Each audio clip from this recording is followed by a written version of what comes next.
a little bit about our competent communicator.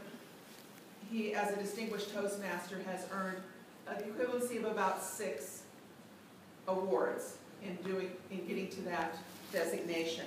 He is a member of our Havasu Toastmasters. We are honored that he is a member of our club, Mr. Paul Bailey, distinguished Toastmaster.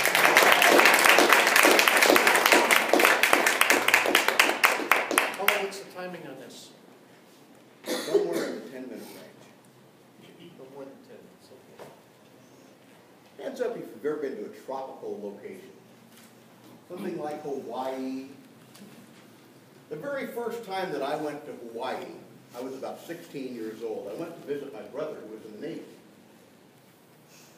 And I had heard that there were beautiful girls that stood down at the bottom of the runway. In those days, you still walked off the plane. There weren't any of those fancy things that hooked up. I'm an old guy.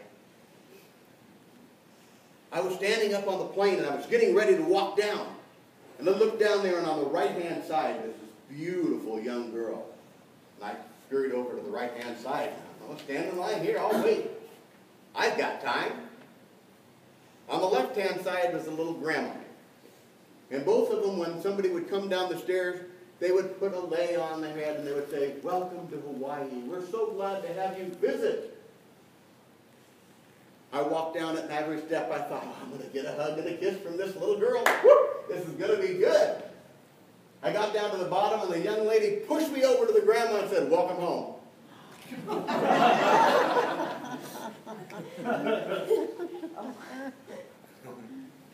But you know, one of the things that taught me was something about something called change.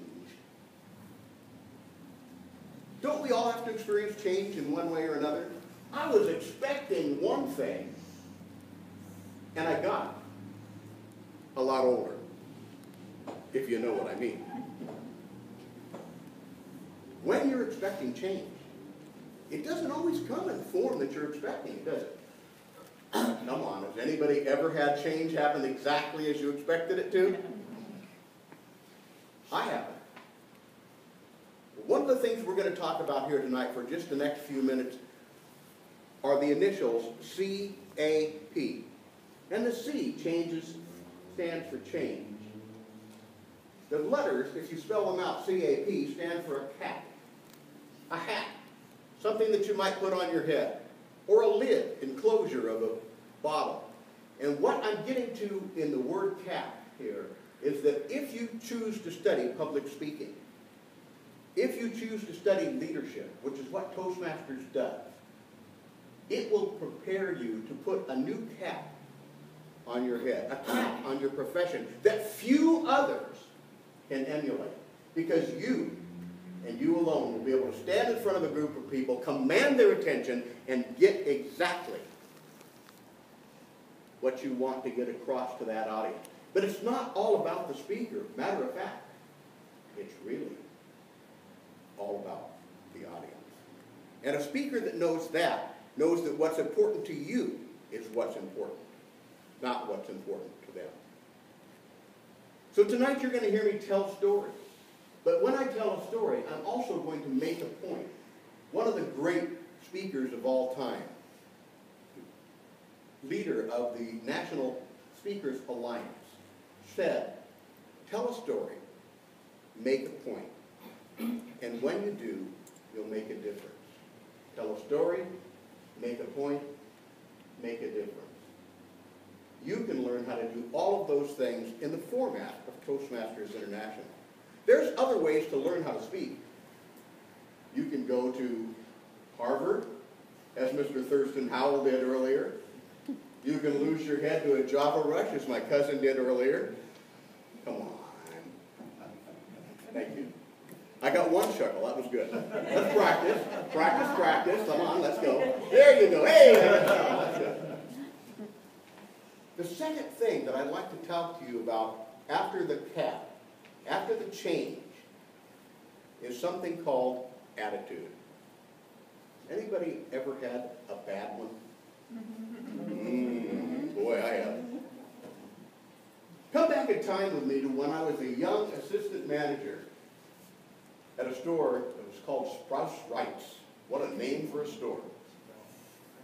It was a nickel and dime store. They don't have those anymore. Nickels and dimes don't have any value anymore. But in those days, they stacked stuff out in the aisle. They brought out cases of things, and they needed somebody to run the store for cheap. That was me. I was the guy that ran the store for cheap.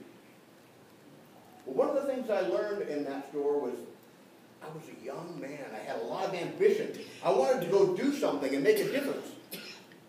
So I went around changing things the way I like it.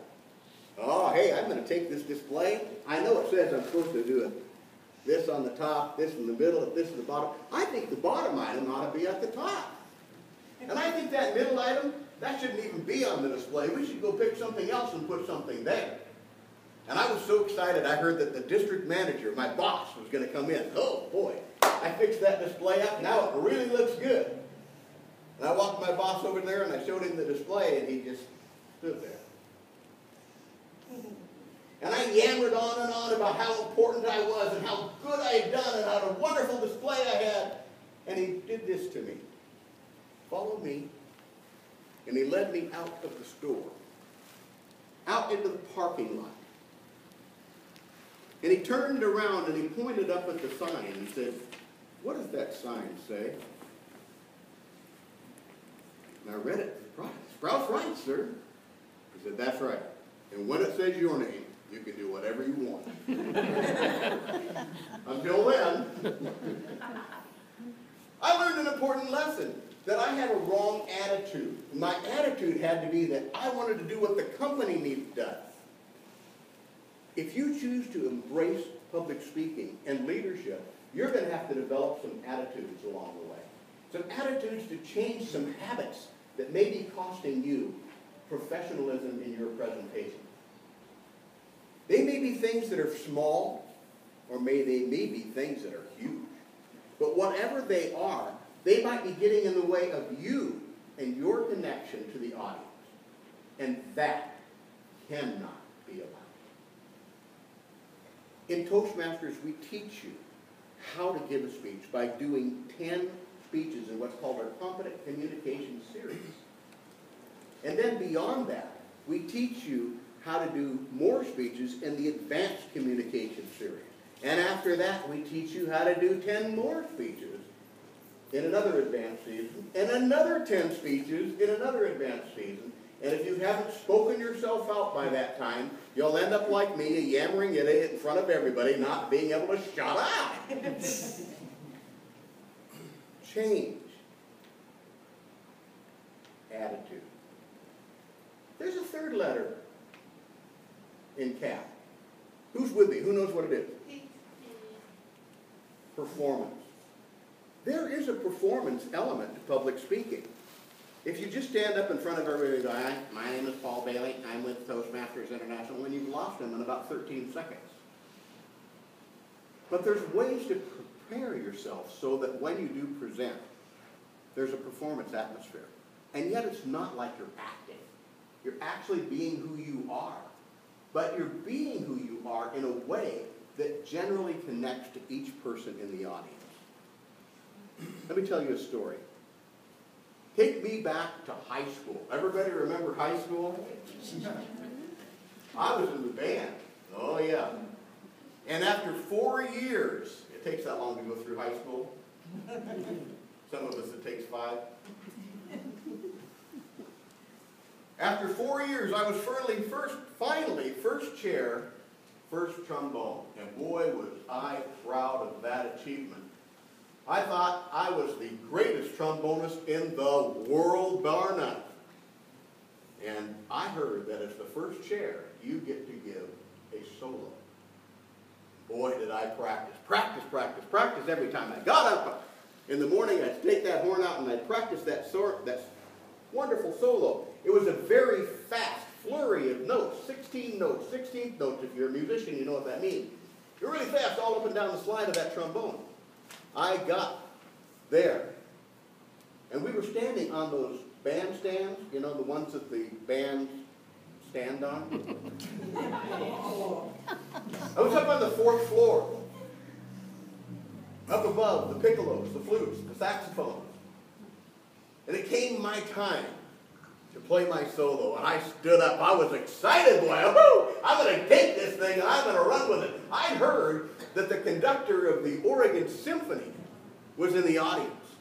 I even heard that there were college scouts in the audience.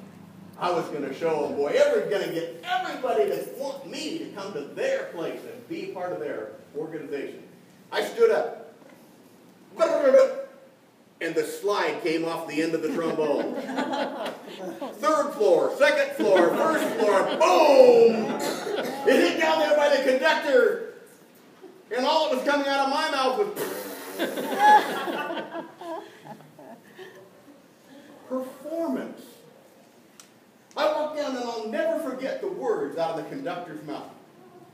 That was dumb. No, that isn't what he said. What he said was, performance isn't about perfection. It's about trying your best. Did you try your best? Did you work at that? Did you try to make it work? Yeah, but I screwed up. It's okay. We all screw up from time to time. Change. Attitude. Performance. 3 things that Toastmasters International will help you with if you choose to join us. One final thing that you should always know about Toastmasters. It's fun. Didn't you have fun watching these guys perform tonight? Wasn't that great? Come on, give them a hand. We don't do that kind of thing every day. We save it for people like you so we can bore you to tears. You had fun though. And the point that I want to make is that even though you're up here giving speeches, and even though you're out in front of a group, everybody in Toastmasters has the same goal. We all want to be better at what we do. And when we can be better, when we can touch our audience, when we can leave our audience with a thought, an idea that they didn't have when they came,